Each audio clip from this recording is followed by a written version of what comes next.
ઓમ શ્રી પરમાત્મને નમઃ. શ્રીમદ ભગવદ્ ગીતા અધ્યાય 14 ગુણત્રય વિભાગ યોગ.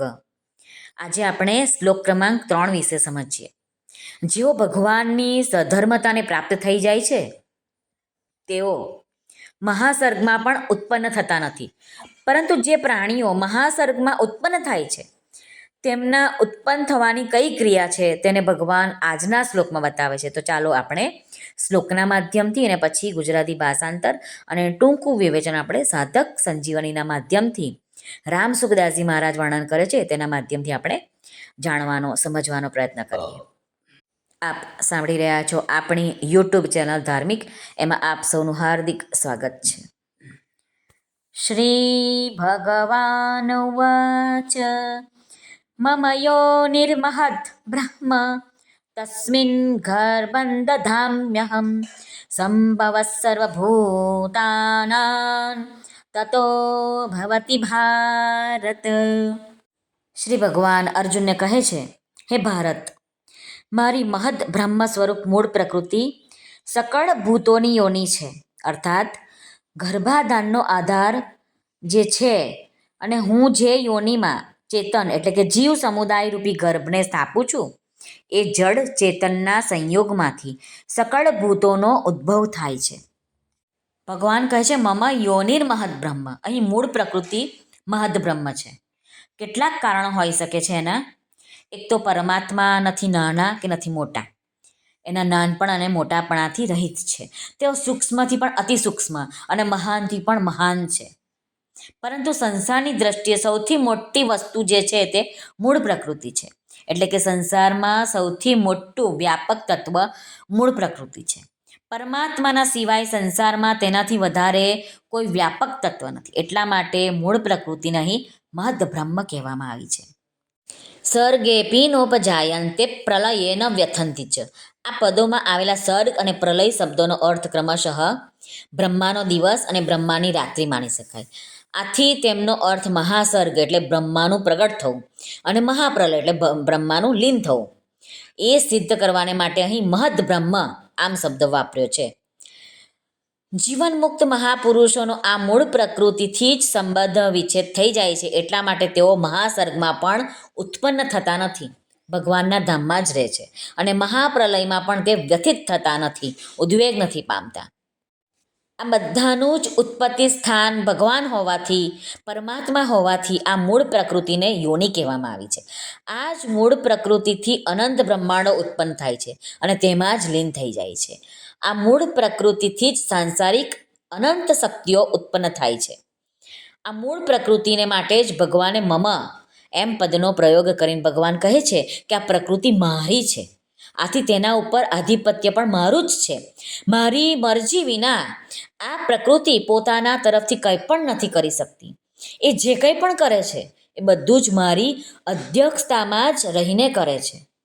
ભગવાન કહે છે કે હું મૂળ પ્રકૃતિ એટલે મહદ બ્રહ્મથી પણ શ્રેષ્ઠ પરબ્રહ્મ પરમાત્મા છું. આ બતાવવાને માટે જ ભગવાને અહીં મમ મહદ બ્રહ્મ આ શબ્દનો પ્રયોગ કર્યો છે. મહદ બ્રહ્મથી પણ શ્રેષ્ઠ પરબ્રહ્મ પરમાત્માનો અંશ હોવા છતાં પણ આ જીવ પરમાત્માથી વિમુખ થઈને પ્રકૃતિ સાથે સંબંધ જોડે છે. અને એટલું જ નહીં, પ્રકૃતિના કાર્ય 3 ગુણો સાથે સંબંધ જોડી લે છે અને તેનાથી પણ તે નીચે પડી જાય છે અને ગુણોના પણ જે કાર્ય શરીર એની સાથે સંબંધ જોડી લે છે. આપણે શરીરને એટલા માટે જ વાપરવાનું છે કે આપણે અહીંયા શું કરવા આવ્યા છે એનું જ્ઞાન આપણને હોવું જોઈએ. અને આના લીધે જ આ પ્રકૃતિ અને પુરુષથી બનેલો જે મનુષ્ય છે તે બંધનમાં પડી જાય છે. આથી ભગવાન મમ મહદ બ્રહ્મ પદોથી કહે છે કે જીવનો સંબંધ વાસ્તવમાં મૂળ પ્રકૃતિ પણ શ્રેષ્ઠ મારી પરમાત્માની સાથે છે. મમ એવ અંશઃ. એટલા માટે પ્રકૃતિની સાથે સંબંધ માનીને તેણે પોતાનું પતન ન કરવું જોઈએ. પણ આપણે તો આખી જિંદગી મારું મારું ને મારું આ કરવામાં જ પડ્યા હોય છે. ભગવાન કોઈ નવા ગર્ભનું સ્થાપન નથી કરતા. અનાદિકાળથી જે જીવો જન્મ મરણના પ્રવાહમાં પડેલા છે તેઓ મહાપ્રલયને સમયે પોતપોતાના કર્મ સંસ્કારો સહિત પ્રકૃતિમાં લીન થઈ જાય છે. પ્રકૃતિમાં લીન થયેલા જીવોના કર્મો જ્યારે પરિપક્વ થઈને ફળ આપવાને માટે ઉન્મુખ થઈ જાય છે ત્યારે મહાસર્ગના આદિમાં ભગવાન તે જીવોનો પ્રકૃતિની સાથે ફરીથી વિશેષ સંબંધ સ્થાપિત કરાવી દે છે. આને જ ભગવાન દ્વારા જીવન સમુદાય રૂપી ગર્ભનું પ્રકૃતિ રૂપી યોનિમાં સ્થાપન કરવું કહે છે. કર્મના બંધન પ્રમાણે ગર્ભમાં આપણે આવીએ છીએ. ભગવાન કહે છે કે જન્મ મરણનું ચક્કર ચાલ્યા કરે છે. તમારા કર્મો અનુસાર તમે કઈ યોનિમાં તમારે જન્મ લેવાનો છે એ ભગવાન નક્કી કરે છે અને એ જ યોનિમાં તમારો જન્મ થાય છે. 84 લાખ યોનિઓ છે. એમાં મનુષ્ય અવતાર મળવો ઘણો કઠણ છે, દુર્લભ છે. તો મનુષ્ય અવતારમાં આપણે છે, આપણે જે કરવા આવ્યા છે તે બાકી ન રહી જાય એ આપણે અવશ્ય કરવું જોઈએ. લોકોની નિંદા કુથલી ભેગું કરવાનું, લોભ મોહ આ બધાથી દૂર રહેવું જોઈએ. ભગવાન કહે છે કે પ્રકૃતિમાં ગર્ભ સ્થાપન કર્યા બાદ બધા જ પ્રાણીઓની ઉત્પત્તિ થાય છે. તે પ્રાણીઓ સૂક્ષ્મ અને સ્થૂળ શરીરો ધારણ કરીને પુનર્જન્મ પ્રાપ્ત કરે છે.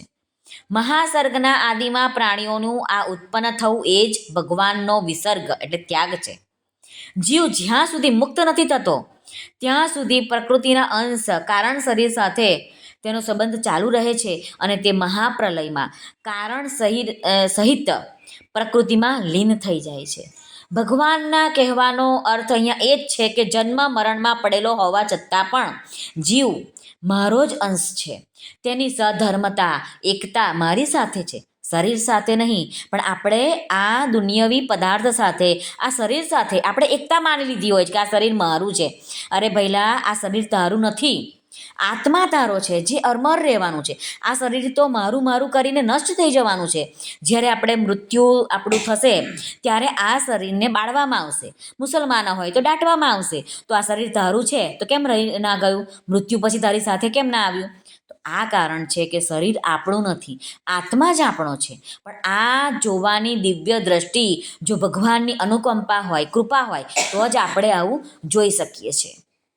શ્રી કૃષ્ણાર્પણમસ્તુ. સર્વને ભાવથી જય શ્રી કૃષ્ણ. રાધે રાધે. હરિઓમ તત્સત. જય ગુરુદેવ દત્ત. જય સ્વામિનારાયણ. જય માતાજી. નમઃ પાર્વતે પતે. હર હર મહાદેવ હર. સિદ્ધેશ્વર મહાદેવની જય. આજના આનંદની જય. સર્વનું કલ્યાણ થાઓ, સર્વનું કલ્યાણ થાઓ, સર્વનું કલ્યાણ થાઓ.